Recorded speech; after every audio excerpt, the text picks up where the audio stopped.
આમ આદમી પાર્ટીના ધારાસભ્ય ચેતર વસાવાના મત વિસ્તારમાં રાજ્યના નાયબ મુખ્યમંત્રી હર્ષ સંઘવીએ જંગી સભા ગજવી. આદિવાસી ગૌરવ અભિવાદન સમારંભમાં હર્ષ સંઘવી, નરેશ પટેલ, મનસુખ વસાવા અને ગણપત વસાવાએ આમ આદમી પાર્ટી અને ચૈતર વસાવા પર જબ્બર ચાબખા માર્યા, જેના પર ચૈતર વસાવાએ પણ પલટવાર કર્યો. હાચું લખજો, બધું જોઈ લેજો. પેલા ચૈતરને ખબર પડે વિધાનસભામાં ઊંઘ ના આવે અઠવાડિયે સુધી, એવું લખજો, સાચો રિપોર્ટ લખજો. આ બધાના લોકોના પ્રયત્નોથી બે મંગળા માતાને આ વર્ષે પણ 20 કરોડ આપ્યા છે. આ લલવાઓને કહેજો કે હિસાબ માંગે છે ખર્ચ સરકાર પાસે. એવા લોકોને કહેવાનું, આ દેવ મોંગરા માતાજી આદિવાસીની કુળ દેવી છે. હજારો નહીં, લાખો આદિવાસીના આસ્થાનું કેન્દ્ર છે. એના માટે મોદી સાહેબ આવ્યા, એની ટીકા ટિપ્પણી કરે. અલા હરામીઓ, તમને શરમ આવી જોઈએ, શરમ. પ્રશંસા તો નહીં કરો, પણ ખોટું શું કામ બોલો છો? આદિવાસીઓના ઉદ્ધાર માટે ગણપતભાઈ એક મસીહાની જેમ કાર્ય કર્યું છે.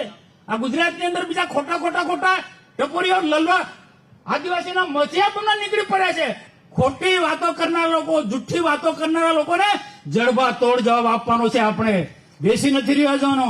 નરેન્દ્રભાઈ મોદી સાહેબ હોય કે પછી કોઈ પણ મુખ્યમંત્રી કે કોઈ પણ મંત્રી કે ભાજપના નેતાઓએ જે ગુજરાતમાં વિકાસનો કામ કર્યો છે, ઇતિહાસમાં નોંધ લેવાય છે કે કોઈ કામ નથી કર્યું.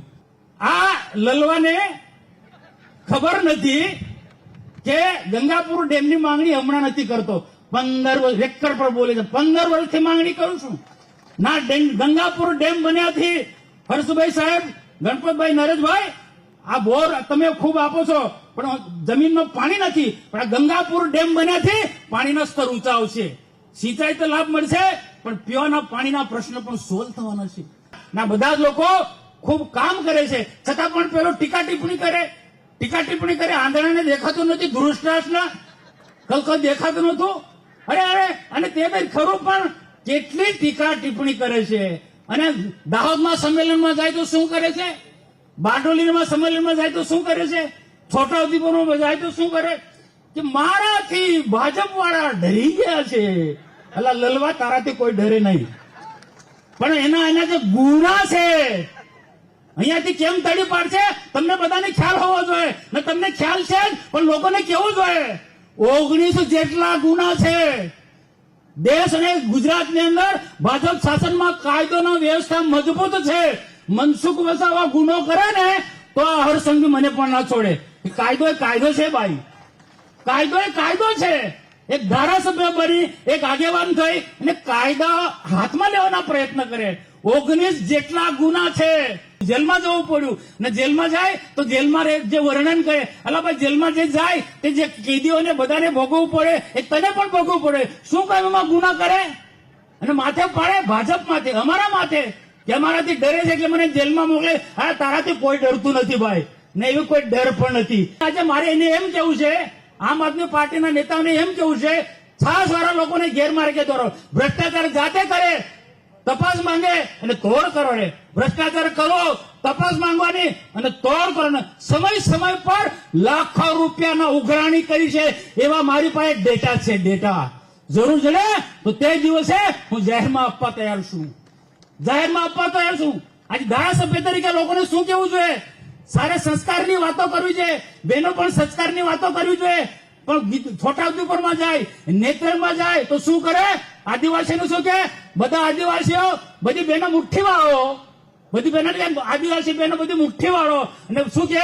આ આદિવાસીને સંસ્કાર છે ભાઈ. આ સંતોને પૂછું, આ અબબ કરે એ સંસ્કારી માણસ છે? એને લુખ્ખો કહેવાય. અગાઉ પણ મેં કીધું ને આજે પણ કહું છું, જે અભાવો કહેવાય એ લુખ્ખો કહેવાય. ધારાસભ્યને શોભે ભાઈ. અરે યુવાનોને યોગ્ય દિશા આપ, જે મારા હર્ષ સંઘવી સાહેબ યુવાનને યોગ્ય દિશા આપે છે. મનસુખભાઈ ની વેદના આપણને ખ્યાલ આવે છે. મેં અત્યારે મોતીભાઈને પૂછ્યું, મોતીભાઈ તમે કેટલા વર્ષ આ ડેડિયાપાડાની અંદર ધારાસભ્ય રહ્યા? તો 3 ટર્મ. એટલે 3 ટર્મ એટલે 15 વર્ષની આજુબાજુ થઈ ગયા. મનસુખભાઈ કેટલા વર્ષથી એમપી છે?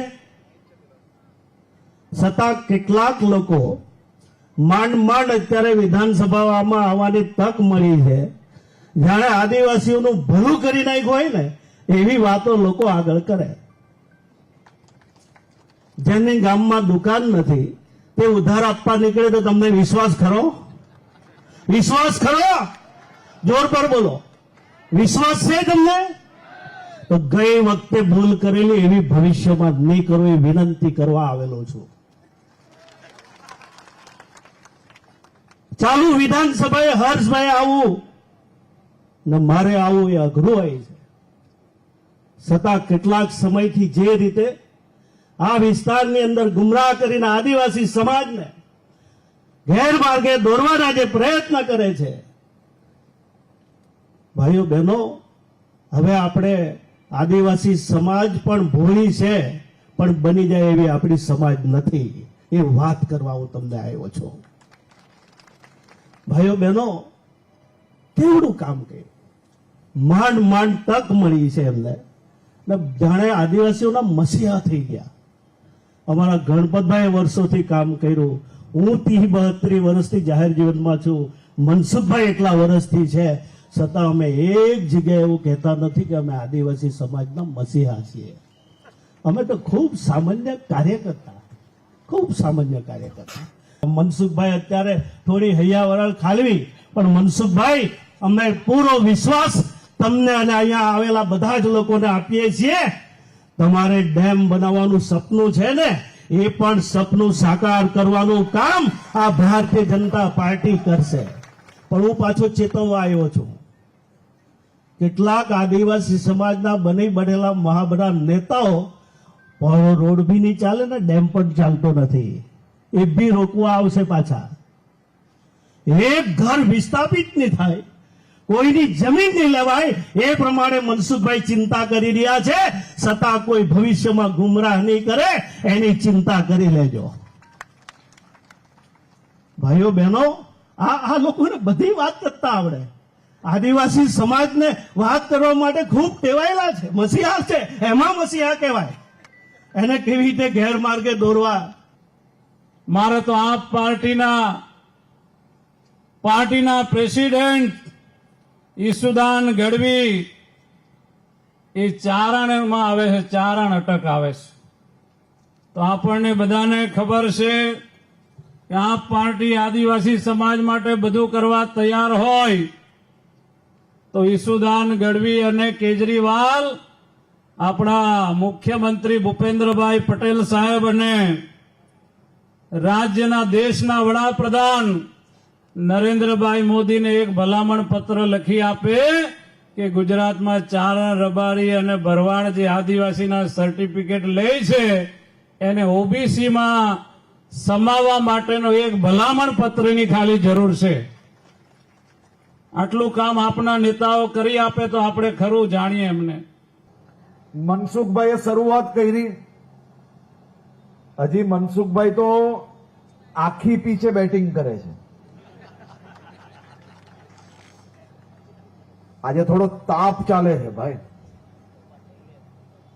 હજી ધીરે ધીરે જુઓ તમે, અડધી પીછે આવીને બેટિંગ કરશે ને સિક્સર એવી હશે કે ગ્રાઉન્ડની બહાર બોલ જશે.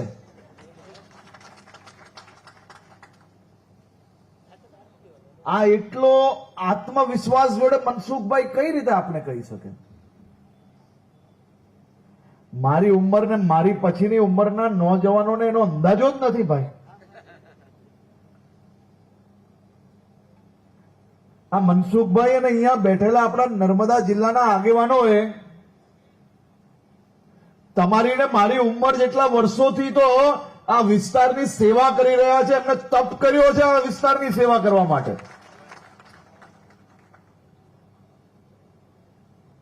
હમણાં જ મેં વિધાનસભામાં મનસુખભાઈ, મારા મિત્ર, આ વિસ્તારના ધારાસભ્ય ચૈતરભાઈ વસાવાને કહ્યું, મારા જવાબ ચાલતા હતા પરમ દિવસે, ત્યારે મેં એમને કહ્યું કે ભાઈ ચૈતરભાઈ,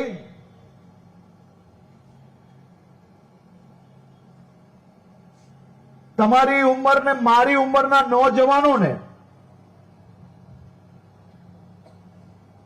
આજે સમાજના ભાગલા કરતા સમાજને મુખ્ય ધારામાં જોડવાનો જો પ્રયાસ કરશો ને તો જ સાચા હકમાં સમાજને ન્યાય અપાવી શકશો.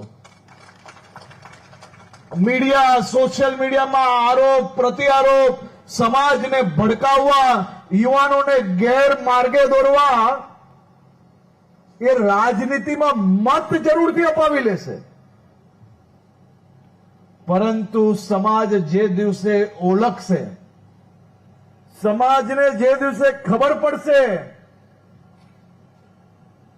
કે આ તો માત્ર ને માત્ર મત બેંક માટે સમાજને બીજા સમાજોથી દૂર રાખવાનો પ્રયત્ન કરવામાં આવ્યો, ત્યારે સમાજ કોઈને છોડશે નહીં.